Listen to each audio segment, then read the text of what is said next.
오늘은 좀 복잡하게 들릴 수도 있지만 우리 미래에 정말 중요한 기술이죠. 바로 탄소 포집 기술에 대해서 한번 쉽고 명확하게 파헤쳐 보겠습니다.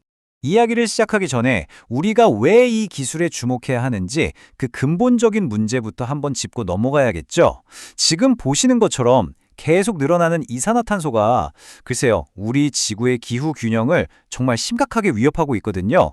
상황이 정말 심각합니다. 그래서 과학자들이 이걸 어떡하지? 하다가 내놓은 해결책 중 하나가 바로 이 탄소 포집이라는 거예요. 아주 간단히 말하면 이산화탄소가 공기 중으로 흩어지기 전에 공장 굴뚝 같은 배출구에서 그냥 꽉 붙잡아버리는 기술입니다. 뭐랄까, 문제의 근원에서 바로 해결하려는 직접적인 기술적 대응인 거죠. 자, 그럼 궁금해지죠? 도대체 이 탄소를 어떻게 잡는다는 걸까요? 방법이 몇 가지 있는데요. 먼저 가장 큰 갈래부터 한번 살펴볼게요. 바로 이산화탄소가 막 만들어지는 바로 그 현장, 즉 배출원에서 직접 잡아내는 기술들입니다. 자, 첫 번째 서술은 연소 후 포집 방식입니다. 이름에서 감이 딱 오시죠? 말 그대로 연료를 다 태우고 나서 굴뚝으로 나가는 배기가스에서 이산화탄소만 쏙 골라서 걸러내는 거예요. 이 방법이 왜 가장 흔하게 쓰이냐면요. 이미 지어진 발전소나 공장에다가 추가로 설치하기가 상대적으로 쉽기 때문이에요. 원리가 궁금하시죠? 한번 들여다볼까요? 자, 화석연료를 태우면 온갖 가스가 뒤섞인 배기가스가 나오잖아요. 이걸 아민이라고 부르는 아주 특별한 액체에 통과시키는 거예요. 그럼 정말 신기하게도 이 액체가 자석처럼 이산화탄소만 착 하고 달라붙게 만듭니다. 그 다음엔 이 액체를 살짝 데워주기만 하면 붙잡고 있던 순수한 이산화탄소를 다시 퇴! 하고 뱉어내는 거죠. 그러니까 핵심은 이거예요. 가장 큰 장점은 뭐니 해도 기존 시설에 추가할 수 있다는 유연성. 하지만 치명적인 단점도 있습니다. 생각보다 배기가스에 섞인 이산화탄소 양이 그렇게 많지가 않거든요. 그래서 그 옅은 이산화탄소를 억지로 잡아내려고 하다 보니 에너지가 어마어마하게 더 들어간다는 거죠. 자, 다음 주자는 접근법을 완전히 180도 뒤집은 연소전 포집입니다.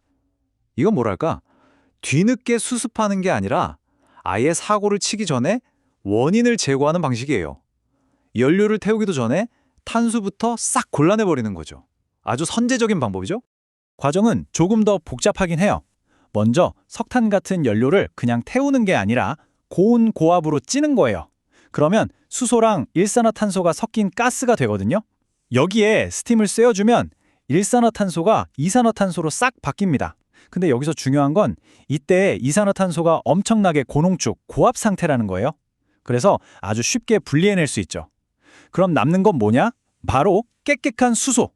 이건 그 자체로 아주 훌륭한 청정 연료가 됩니다. 정리해볼까요? 장점은 정말 흡실합니다. 효율이 엄청나게 높고 덤으로 깨끗한 수소연료까지 얻을 수 있죠. 하지만 단점은 이걸 하려면 공장을 아예 새로 지어야 한다는 겁니다. 기존 시설엔 적용이 안 돼요. 그러니 초기 투자 비용이 정말 어마어마하겠죠. 자, 배출원에서 탄소를 잡는 세 번째 방법, 순산소 연소입니다. 이건 아이디어가 정말 재밌어요. 보통 연료를 태울 때 공기를 쓰잖아요. 그 공기 대신에 그냥 100% 순수한 산소만 가지고 연료를 태워버리는 겁니다. 아니, 왜 굳이 비싸게 순산소를 쓸까요? 자, 우리가 숨쉬는 공기는 사실 80% 가까이가 질소거든요. 이게 같이 타버리면 배기가스가 엄청 복잡해져요. 그런데 질소를 싹 빼고 순수 산소로만 태우면 배기가스가 이산화탄소랑 수증기 딱 두 개로 아주 심플해집니다. 수증기는 식히면 그냥 물이잖아요. 그럼 남는 건 아주 순도 높은 이산화탄소만 남으니까 골라내기가 너무너무 쉬워지는 거죠. 바로 이 지점이 이 기술의 핵심적인 트레이드오프, 그러니까 주고받는 관계가 있는 거예요. 이산화탄소를 분리하는 과정은 기가 막히게 간단해지지만 그 대가로 뭘 치러야 하냐? 바로 그 순수 산소를 대량으로 만드는 데 들어가는 엄청난 에너지와 비용이죠.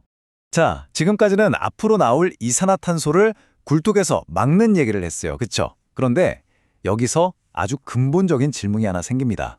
이미 공기 중에 퍼져버린 건 어떡하지? 지난 수십 년, 아니 100년 넘게 대기 중에 차곡차곡 쌓여온 그 어마어마한 양의 이산화탄소는 대체 어떻게 해야 할까요? 그래서 이제 이야기의 두 번째 파트로 넘어가 보겠습니다. 이번엔 타겟이 굴뚝이 아니에요. 바로 우리 주변 이 공기 중에서 직접 이산화탄소를 쏙쏙 뽑아내는 기술들을 한번 살펴보겠습니다. 이 분야의 대표 주자가 바로 직접 공기 포집, 영어 약자로는 DAC라고 부르는 기술입니다. 이걸 가장 쉽게 비유하자면 하늘을 향해 켜놓은 초대형 공기청정기? 아니면 거대한 진공청소기? 딱 그런 이미지라고 보시면 돼요. 원리도 공기청정기랑 비슷해요. 거대한 팬으로 주변 공기를 슝 하고 빨아들여요. 그럼 이 공기가 특수한 화학 필터를 지나가는데 다른 애들은 다 통과하고 이산화탄소만 딱 하고 필터에 달라붙는 거죠. 나중에 이 필터에 열을 가하면 붙잡고 있던 이산화탄소를 다시 쏙 뱉어내는 그런 구조입니다. 근데 이게 말이 쉽지 왜 그렇게 어려운 기술일까요? 바로 이 숫자 때문입니다. 0.04%. 이게 지금 공기 중에 있는 이산화탄소의 농도예요. 상상이 가시나요? 공장 굴뚝에서 나오는 진한 배기가스랑은 비교도 안 되게 옅은 거죠. 비유하자면 공기 분자 10,000개 중에서 딱 4개를 골라내야 하는 정말 건초더미에서 바늘 찾기 같은 작업인 겁니다. 그래서 이 DAC 기술은 장단점에 아주 확실해요. 장점은 장소에 구애받지 않고 어디든 지울 수 있다는 거. 그리고 대기 중 이산화탄소를 직접 줄일 수 있다는 아주 강력한 장점이 있죠. 하지만 단점은 방금 말씀드린 것처럼 농도가 너무너무 낮으니까 비용이 정말 비싸고 에너지도 엄청나게 많이 쓴다는 게 가장 큰 숙제입니다. 공기 중에서 탄소를 없애는 또 하나의 아주 흥미로운 방법이 있습니다. 바로 BCCS, BECS라는 건데요. 이건 자연의 힘과 우리 인간의 산업 기술을 아주 절묘하게 합친 뭐랄까 하이브리드 방식이라고 할 수 있어요. 자, 이 백스가 어떻게 돌아가는지 전체 사이클을 한번 볼까요? 첫째, 식물을 엄청나게 많이 키웁니다. 식물은 자라면서 공기 중에 이산화탄소를 쑥쑥 빨아들이죠. 둘째, 이 식물들을 수확해서 발전소 연료로 태워 에너지를 만듭니다. 그럼 이산화탄소가 다시 나오잖아요? 맞아요. 바로 그 이산화탄소를 셋째, 포집 기술로 싹 잡아서 땅속 깊이 묻어버리는 겁니다. 이 기술의 잠재력이 왜 엄청나냐면요. 결과적으로 공기 중에 있던 탄소를 없애면서 에너지까지 만드는, 그러니까 탄소 네거티브가 가능해지기 때문이에요. 이건 정말 대단한 거죠. 하지만 세상에 공짜는 없죠. 이 모든 걸 하려면 어마어마하게 넓은 땅이 필요합니다.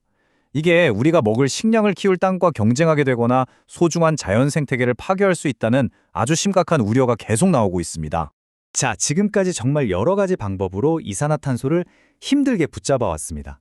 그럼 이제 뭘 해야 할까요? 이 붙잡은 이산화탄소 덩어리는 대체 어디로 가는 걸까요? 그 마지막 여정을 한번 따라가 보겠습니다. 가장 많이 쓰는 방법은요. 이 포집한 이산화탄소를 액체처럼 꾹 압축해서 땅속 아주 깊은 곳에 묻어버리는 거예요. 예를 들면 더 이상 석유가 나오지 않는 텅 빈 유전이라든지 소금물이 가득 찬 거대한 지하 암석층 같은 곳에 안전하게 가둬두는 거죠. 그런데 여기서 끝이 아니에요. 미래에는 이걸 그냥 묻어두는 게 아니라 뭐랄까 재활용하는 거죠. 이걸로 새로운 건축자재를 만들거나 심지어 새로운 연료를 만드는 기술도 아주 활발하게 연구되고 있습니다.